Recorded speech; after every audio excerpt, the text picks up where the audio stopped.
Oh, thank you. Yes, I sir. enjoyed your talk, John. Thank you. Thank you so much. Mine's just kind of a hop, skip, and a jump. Yours is deep dig science. I'm impressed. Oh, thank you. That's quite a compliment, and I appreciate it. Thank you.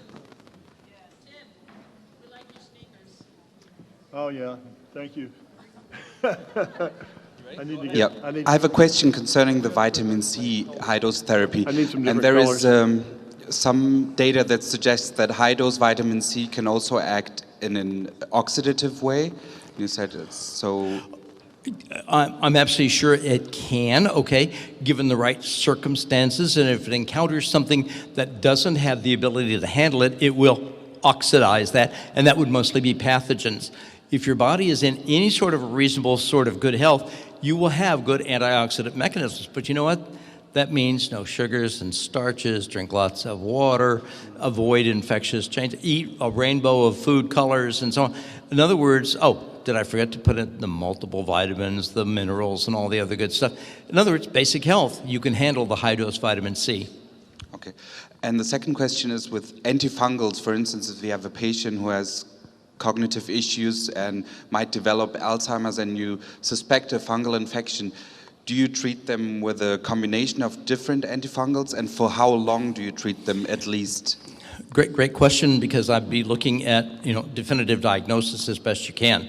If you can just document that someone has the yeast syndrome and is suffering significantly, treat them aggressively for that. I've been treating patients with high PSAs since year 2000 with higher and higher doses of antifungals, deep antifungals, never realizing I was probably treating deep blood fungus, but we didn't have the test until 4.5 years ago. So I think that we can stumble into effective treatments and continue them as long as they are necessary. Now, as a caveat, I use multiple items at the same time often, okay? And I often go to pulsed treatment because patients doing better, kind of wait and see how they're doing, and if they're limbering along just kind of okay, leave them alone, and if they start making a little turn, reinstitute treatment. Is that the right course? I have absolutely no idea. We are right at the horizon. We're scratching the surface on this. I would think if someone's got a neurologic change that's going to literally take them out of their life, go full bore, treat them a lot and long. We've seen a lot of attempts over the years to try to ban amalgam fillings. I don't know how successful those have been, very, very limited. But I've seen so many patients that have come to me who have read about the dangers of amalgams, have gone to their family dentist, and had 14 taken out in one day. So dentists take out fillings all the time, but they don't take out 14 at one time unless they're some still do, I know. But I've been worried that if there was an outright ban and you read that in the headlines, you would have this rush of people to the family dentist that would be taking out all these fillings, and we would have an epidemic of mercury toxicity, and have been concerned about the implications of something like that.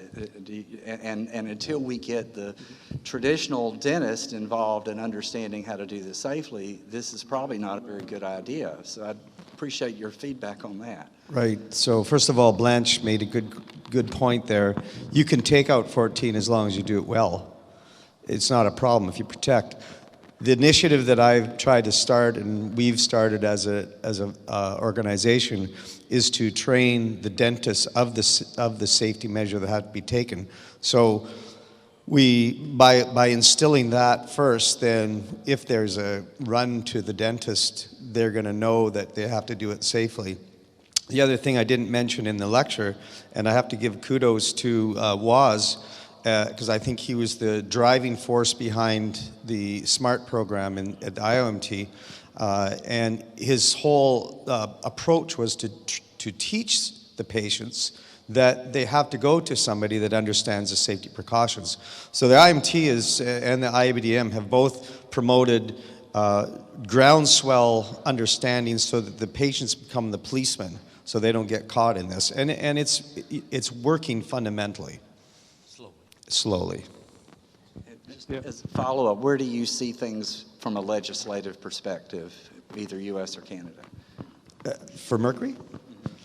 Well, it's going to be, you're not going to get a ban, but you might get a disuse because of, I would say, the concerns of making the actual material too difficult to work with. And that's where you'll probably see it. Yeah, I'd like to comment about the mercury amalgam removal in large amounts. If the dentist is doing all the right things, you can get away with doing a lot of mercury amalgam removals in the same day. But sometimes the dentists are not doing all the right things.